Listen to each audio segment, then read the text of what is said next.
Hello. So I got some of the supplies for the mason bees from crownbees.com. If you saw my last video, down at the bottom I put a link to their website. And I thought I would just show you some of the things that I got. It's very cold.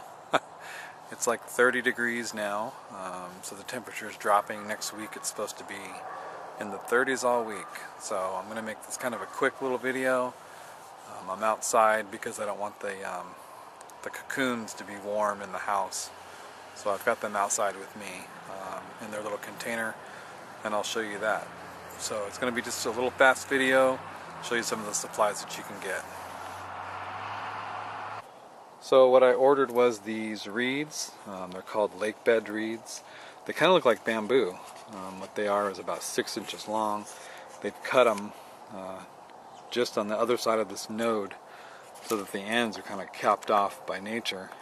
The other ends are open, and that's where the mason bees go in and lay their eggs, deposit the pollen in the mud, and then egg pollen mud until the end, and they cap off the end with mud, and then the bees hibernate inside of these through the winter.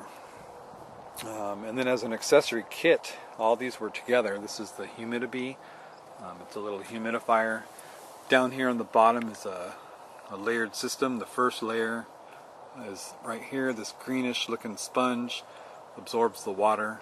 On top of it is that black filter material. It looks like an air conditioner filter kind of. The cocoons sit on top of that black barrier to keep them off the water. Puts a little bit of humidity in this container. There's air holes in the top so that air can kind of circulate through this to keep it, from becoming stale inside. I ordered this Bee Attractant. It's kind of a piece of cloth with mashed up nesting material, cocoons and such in there. You can see the little specks in there.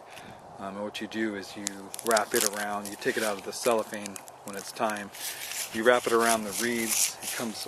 This attractant comes with these 5 reeds.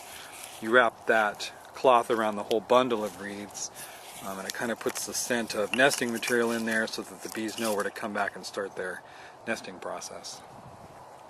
In this kit also is this big mesh net bag.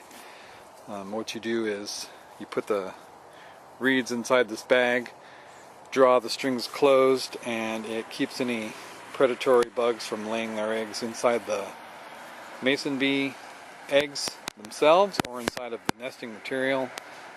The bag is a lot bigger than I thought. It's probably like 1.5 feet, maybe 2 foot square, with these drawstrings on the end that you pull tight. Keep it in a ventilated area while they're doing their transformation from a larva into a bee, and then spitting their cocoon and hibernating for the winter. The last thing in this kit is this mason bee mud. It's a powder. It's very fine, a little bit spilled out here. It's as fine as talcum powder. It kind of comes through the top here where they put it in. And what you do is you mix this mud with water. You take that whole mixture and then mix it in with your existing dirt or mud to give them the proper amount of clay-y, as they say, clay-y mud, so that they can cap the end of these reeds here. The dirt where I am, this is one of my garden beds. It's in poor shape. I'm kind of getting it ready to plant, but my dirt here is not clay-y at all. It's not sandy, and it's not really loamy. It's just kind of there. Like the dirt I have here is not real clay-y.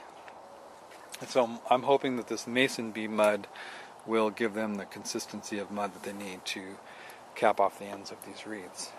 So I just wanted to show you this accessory pack real quick. These are all the items that you get in it: the mud, the net bag, 5 reeds, an attractant sheet, and the Humidifier. Something else I forgot to mention, you get this book, this little Mason Bees Gentle Natured Garden Caretakers. It's a really good reference to how to raise mason bees. Fully colored, nicely explained, kind of the basic outlines of what you need to do, what you need to have available for them, food, the crops, what each one likes, mason bees, leafcutter bees.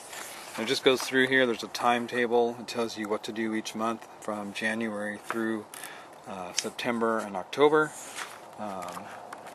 Gives you tips on what to do with pests if you have different ones, pollen mites, birds, squirrels, etc., things like that. The parasitic wasps that I talked about. And it's just a really good little book to go through. On the back, it has some information about their website.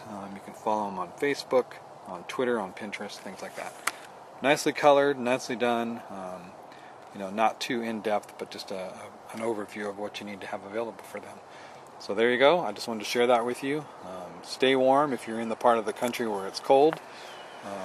Hopefully your beds don't look as bad as mine, and hopefully they'll soon be bursting with pollen and nectar for the pollinators.